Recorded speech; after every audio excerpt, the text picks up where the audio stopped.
author Sheila Robinson-Kiss. We're also joined by mental health expert Dr. James Flowers. He is also the founder of the J. Flowers Health Institute.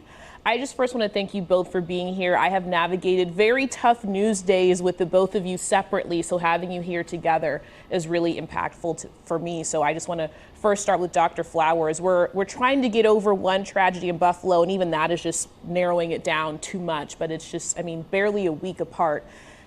And then these things feel like they continue to happen. So how do we overcome that feeling like we're drowning in all of these multiple tragedies, Dr. Flowers? Sure. First of all, thank you for having me. And hi, Sheila. Thanks for being here as well with us. And, you know, sometimes I wonder that myself. It seems like in the United States that we're seeing more and more frequency, mass shootings, mass murders, things that we don't want to encounter and we haven't encountered in many, many years. And what we have to do is we have to talk to each other. We have to communicate with our spouses. We have to communicate with our friends and our coworkers and let people know. We want to be truthful about how we're feeling. We want to encourage questions from our coworkers, but we need to talk about our feelings. Yeah.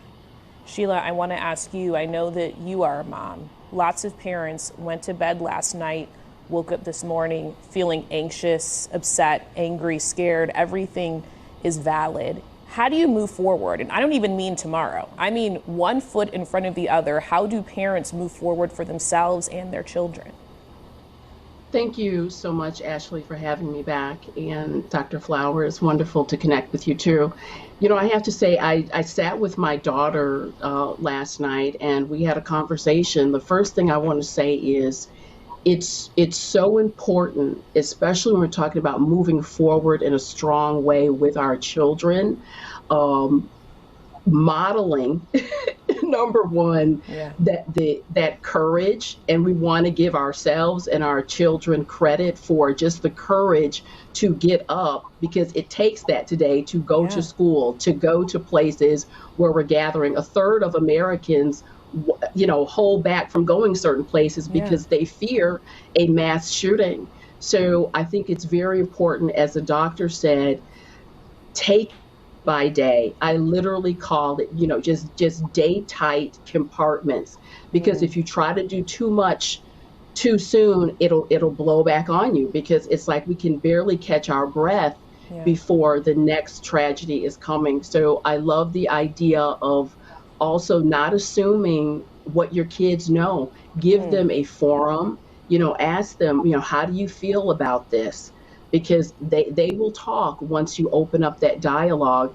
But it's really important to give yourself a moment to breathe and decide how much of fear, because we're all afraid, but how much of fear do you want to allow this to rule and steal your days and your moments and your life away? It's going to take a minute, but, you know, we do need to have that discussion and make that decision as well. Yeah. And Sheila, you bring up a great point talking about how you sat down with your daughter. Lots of parents are being faced with that right now, right? If they want to do it, how they're supposed to do it.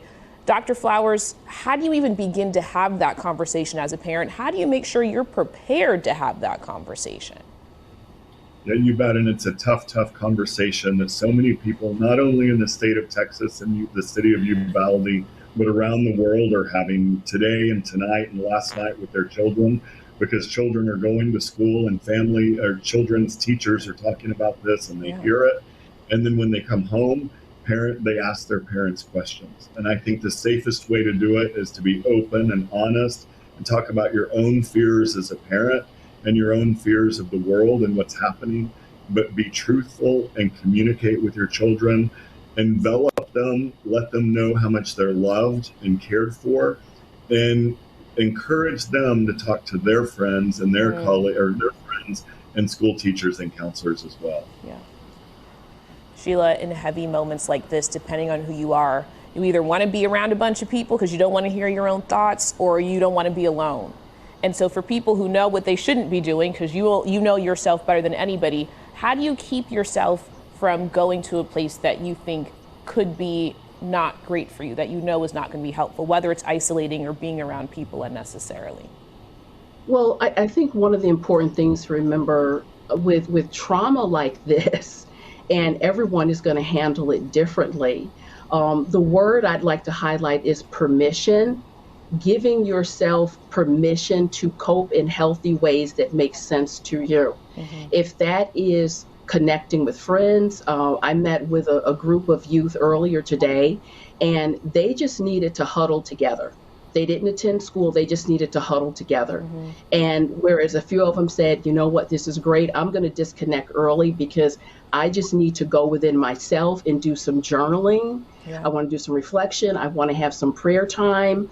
But the key word is permission and tools and activities that are healthy. I also want to say a few things about disconnecting from screen time.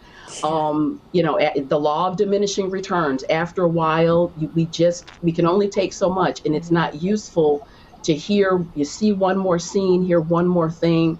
So it's doing what works for you. May not make sense to anyone else, but again, giving yourself that permission.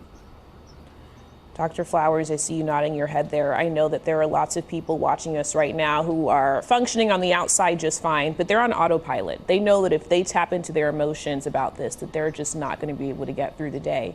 Can you help us with some encouraging words? What's your advice for people right now who are struggling on the inside? Well, first of all, I'd like to say that we are going to get through this. We're going to get through this. The city of Uvalde is going to get through this. The people that survived, if they seek counseling, and I'm really encouraging them to seek counseling immediately, talking to our colleagues, talking to our friends, we will get through this. We are a strong group of people. We're a strong country, and we need each other. And we need to grab our children and bring them close. And we just need to show how much love that we have. And we also need to seek professional help when we need it. Absolutely.